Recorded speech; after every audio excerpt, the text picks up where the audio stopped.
What's up guys, welcome back to the Diamond Hands Trading Channel. My name is Barney XBT. Today I'm going to be going into how to build a trade. So that's identifying support and resistance, observing market structure. Basically I'm just trying to teach you guys how to spot a trade beforehand, come up with your own trading strategy and be profitable, because I want everyone to make money. We're all going to make it. So let me just hop right into it. With the process here. So basically the first thing you want to do is to identify the current market structure or pattern that we're in. So current market conditions, are we in bullish market structure where we're printing higher highs and then higher lows, or are we in bearish market structure where we're printing lower lows and lower highs? So it's important to identify the support and resistance levels that you're having on those swing points, and then you'll use them later as entry points or targets for your longs or shorts. Number 3, you want to have your risk parameters. You want to identify what your risk is for each trade and whether it's worth it. Is it worth taking a 20x long here at Bitcoin? Let's say current market price is 16.7k. The low that we printed last week was right around 16.2. Roughly, I guess that's about 3.5–4% price difference from where we are right now. So if you wanted to go long here, maybe your target's like 17.1, 17.2. It wouldn't make much sense if you're identifying your risk parameter that you're wrong by 16.2, because you're risking far too much. So if you're going 20x here, you'll be liquidated by the time you get to 16.2. So hopefully that makes sense. I'm going to go over everything in a moment, looking at charts. So I'm going to be looking at 3 separate examples of trades that I've actually taken and try and go into the trading process, what my mindset when I took those. And it's going to be with Atom, Ethereum, and Lux. And those are trades I took last week. So we're going to go into them in a moment. So number 4, you want to find your entry trigger. So why are you going long or short at these levels? How is it reacting to the support and resistance levels that you identified previously? And what is your target? So then you want to find an average entry point and then go for your target. So let's just hop right into the examples. I want to make this video as short and simple as possible, so it's not too long. You can watch it again if you need to. The first case study we're going to look at is Lux. Now if you look here, you can see we've had bullish market structure ever since we printed that low November, started making higher highs, higher lows, etc. Right, so that's bullish market structure. It has not taken out this low yet, so until it does, we're still bullish. We're just within this range currently, so you can just see where this level has been respected as resistance again and pretty much again here. So right around 16 cents, all I did was take that horizontal line and right where we closed on December 10th 2022, and then I simply just posted another line right here at this low on December 22nd, which is right around a little under 14 cents, 13.8. So what I had spotted was a 12-hour swing failure pattern. We're currently looking at the daily, so let's look at the 12-hour. Whoops.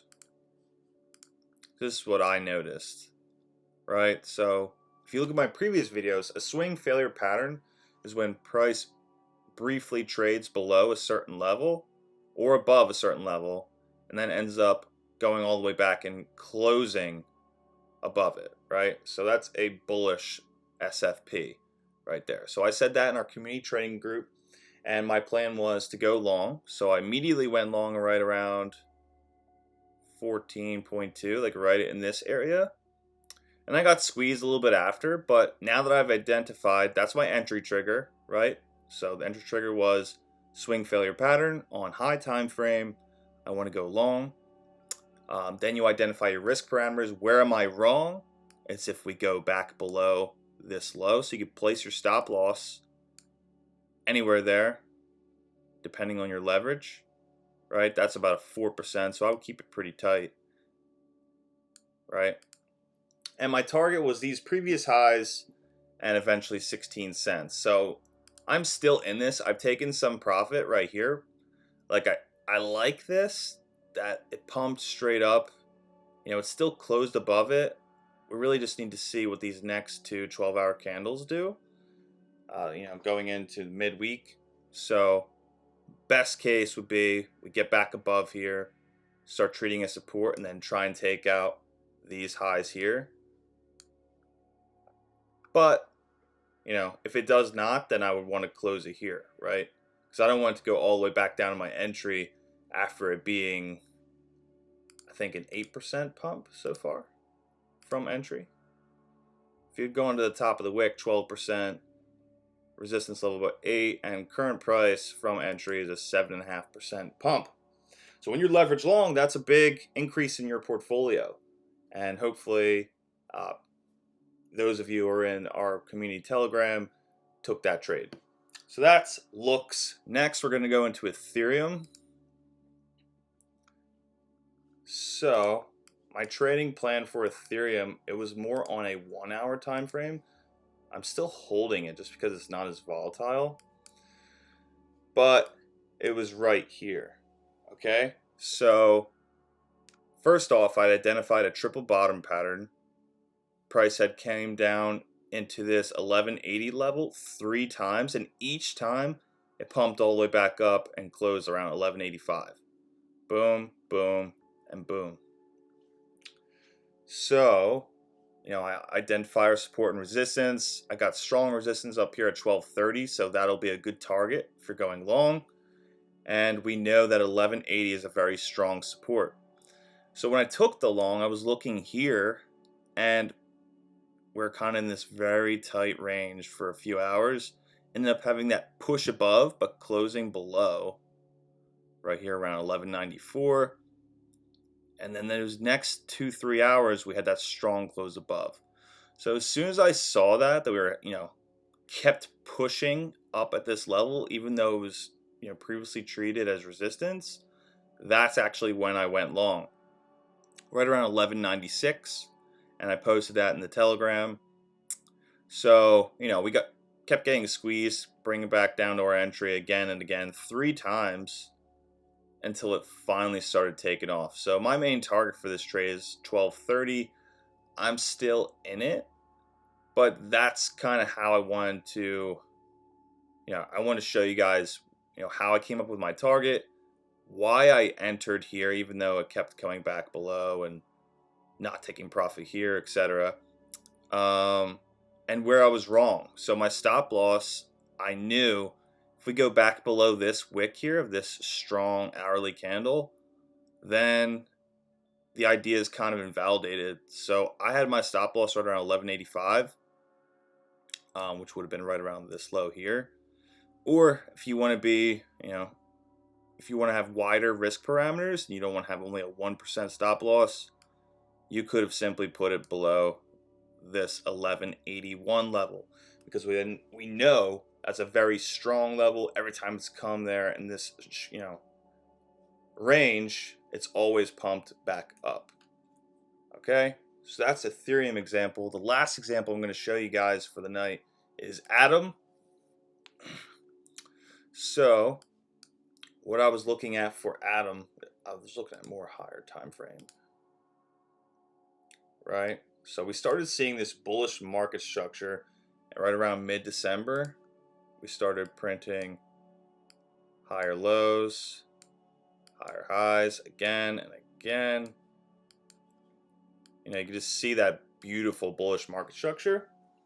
So once I started seeing that, my plan, I drew it out here, it's still here, was to have a nice little retest of this $9 level to get that as our entry point, and then I wouldn't want to have my stop loss any lower than right around here.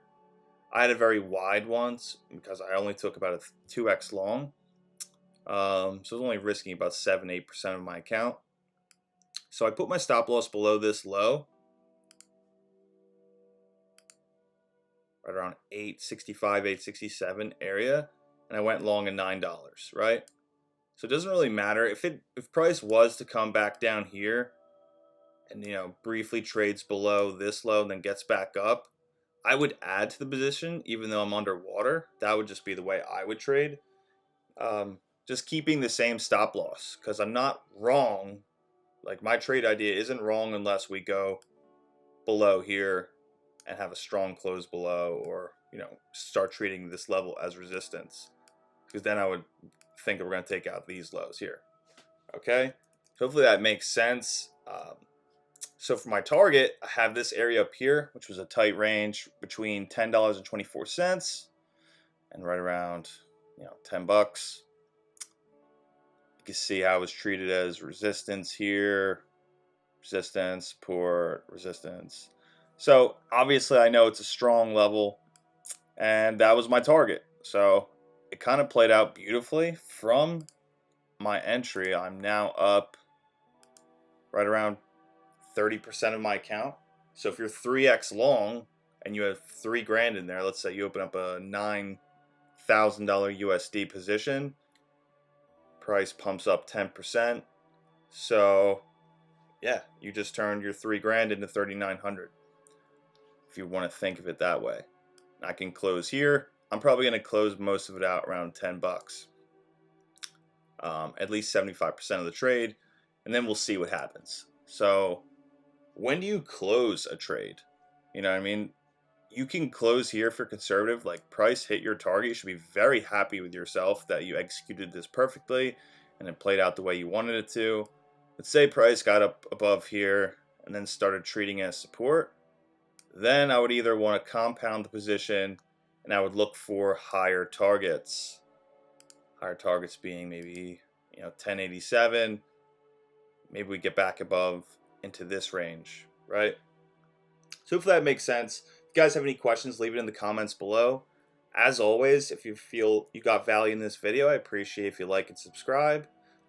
Join our community Telegram and post your own trade ideas if you like. I'm very active in there. So if there's anything, you guys have any special questions or anything like that, I'll always be able to answer them. All right? Have a great day. See you next time.